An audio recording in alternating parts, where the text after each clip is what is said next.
I got a 2004 Ford F150 with a 8.8 ring gear, and I need to replace the pinion seal because it's wet, okay? It's leaking.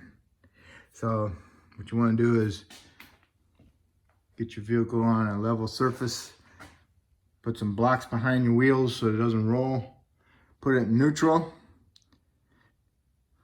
jack it up, get your tires off the ground so you can turn your drive shaft so you can get to your bolts, okay? See these bolts, they're a 12 millimeter 12 point, okay? So you need to get it on there, something like that. Want to get that towards the bottom, okay, best you can. So you can get your impact on here and break that loose. If you need to put a little bit longer of an extension on it, that's great. But the longer the extension you use, the more it's gonna torque flex and might not be able to break it loose, okay? So that's what we'll do. We'll remove all the bolts. But before you do that, I'm gonna get some chalk and you wanna scribe your shaft flange to the pinion flange, okay? That way you put it back together in the same spot. Got my 4 bolts out. That's what they look like. Mark it, okay? And what you want to do is just tap on the drive shaft flange and it'll come right off. Okay, drive shaft's off of it. Next you want to do is you want to grab it and you want to feel it. What you want to do is you want to check the backlash between the ring gear and the pinion. That's your backlash. It's the gap between the two surfaces. Okay. Sometimes there's always a reason why these things leak. All right. So now, watch. Okay, I'm turning the flange, but the nut ain't turning. So it might be a little bit too loose, or the bearing is starting to go bad.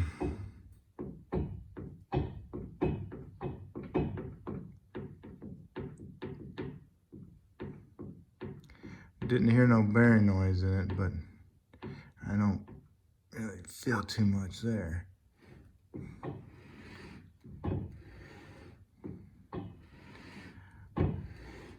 All right, but anyway,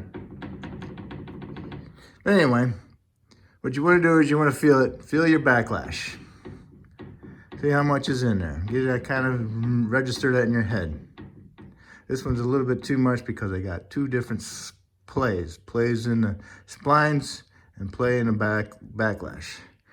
All right, and you want to know how hard is it to turn it. Okay, this is too loose.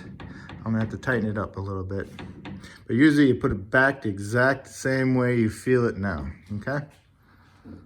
So I'm gonna take this nut off. Okay, the nut's a 27 millimeter.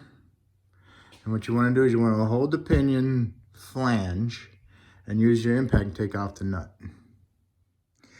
The flange pulled right off. Usually you have to hit it with your little sledgehammer to knock it off. You hit it on the sides of it through this way. Bam, bam, bam, bam. But the back side of this, okay? Pull it off, and there it is. And there's your pinion shaft. Okay, now you need to do is get this seal off of there. Usually you just use this decent sized screwdriver, get inside here, hit it with a hammer and pound it off.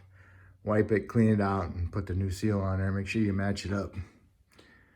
Okay, this is that goofy rear end. Ford does this all the time. Hit it with a screwdriver and a hammer. Get it going. Work your way down. And then push it off with your screwdriver and hammer. Match up the seal. Looks like it. Now this is a 8.8 975 seal. 7.5, 8.8, 975. So I guess We covered everything on it. Okay. What you want to do is put some grease in there before you tap it in. Wipe off the old spot, you know, where the old one came out. Clean it up. And then tap this one in. Got grease on it. Put some on your spring so it doesn't pop off when you're tapping it in. And when you're tapping it in, you want to hit this flat part of it. Okay, and try not to hit the pinion shaft as you're tapping it in. All right. Tap the seal in all the way around. Make sure it's flush, flat, and you'll notice the difference in the sound of the hammer as you're hitting it. All right. And there is a big flat washer behind this seal. So if you found a big flat washer that came off with your flange, yeah, that's big flat thin washer goes inside there. All right, now we're gonna wipe off and clean up our flange, and then we'll push our flange on there. Sometimes you might have to tap them on all the way around to get them to go, but this one I think is gonna just slide right on there. And this is the size hammer I use to put in my seals. Okay. Okay, you remember how loose this, sloppy this shaft was? So when you put your flange on here, you want to pick it up a little bit and move it around so you can get it inside that seal. You don't want to just pick it up and push it on there and shove it on there and damage that seal. So you want to help it out, level it out, push it right on there. Okay. So now what we're gonna do is put our nut on there and tighten it up. Okay, I didn't hit the gun fully. I just kept tapping it until it stopped. And it stopped, okay? So now I'm gonna take it and I go like that. Now I don't really feel my flange turning on my shaft. See, from right here to there is my backlash. Okay, from here to there is everything inside my rear end to the axle. That ain't what I want. I want this. Okay, and I kind of want to feel it. So I snugged it up a little bit. So what I want to do now is just give it an extra little hit just to take up, put a little tension on it. All right, I feel it. So I got a little bit of tension, okay, which is nice. What I did was I held this, I put my impact on it, and I squeezed it for 1 second, full blast with my Mako impact, okay? Just 1 second. Just like that. All right, that gave me enough that I like. All right. Takes a long time to get the feel of this stuff and what's supposed to and not supposed to, but you want just a little resistance on it to turn it, which is about 30 inch-pounds between here and there. Okay, a new bearing is 30, a used bearing is like 20 to 25. So from here to there, all right? You put an inch-pound torque wrench on and you turn it.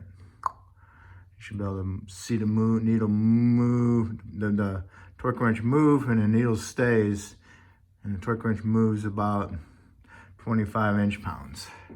20 to 25 inch-pounds is what I want, and that feels about like it. What I'll do, I'll show you. Here's my inch-pound torque wrench. Okay, it's set up on there. What I'm gonna do is turn it, I'm gonna make sure it's zeroed. Okay. Turn it counterclockwise. Take this slap out of that direction. Now you wanna go clockwise. Okay, I'll put some tension on it. What I'm measuring is between my gears. Right there, right there. I'm going a little more than I'm gonna be turning my gear. Boom, right there. Okay, I don't wanna measure the resistance to turn my gear. I wanna measure the resistance before I start turning it. I'm gonna measure the resistance it is to turn that pinion shaft and its bearings. Okay, so that's what I was looking at. Back up. Now go forward. Right there. It's about 25, so that's good. Perfect. What I did, I took a chisel and a hammer and I staked it. Had to help keep it from loosening up. Okay. Now all you gotta do is find your paint mark, which is right here. And my paint mark on my shaft. Line it up and put my bolts in. And then tighten my drive shaft bolts up. Those are like, I don't know, 50 foot-pounds. Tighten them up. Okay, drive shaft is on and torqued. Take your fill plug out. And fluid should just be right even with the bottom of the plug or the maximum 1/4 inch below. But if it's low, put some fluid in it. Put your plug back on. Lower the vehicle down and put it in park. And then make sure you pump your brake pedal. You have a good brake pedal, start it up. And there you go. If I helped you out with this pinion seal, that's great. If you can help me out with my subscribers, that'd be great. You can subscribe to me if you already have. That's awesome, and I thank you. All right.